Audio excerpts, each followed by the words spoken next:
ద్రౌపది ఆత్మగౌరవంలోని మరొక చుక్క పద్యం.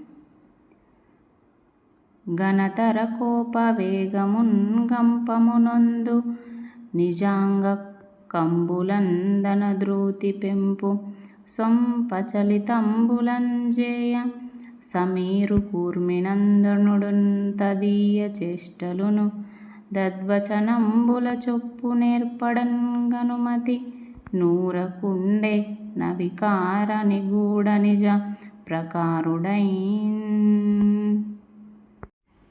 ఈ పద్యం యొక్క తాత్పర్యము. భీముడు తీవ్రమైన కోపంతో అదురుతున్న తన శరీర అవయవాలను ధైర్యశక్తి వైభవంతో చిక్కబట్టుకొని ఆ కీచకుడి చేష్టలను మాటల తీరును పరికిద్దామని అనుకొని తన గుట్టు బయటపడకుండా అంటే తన సహజమైన ఉద్ధత స్వభావాన్ని దాచుకొని ఎటువంటి కోపతాపాలకు గురి కాకుండా ఊరక ఉండిపోయాడు అని ఈ పద్యం యొక్క తాత్పర్యము.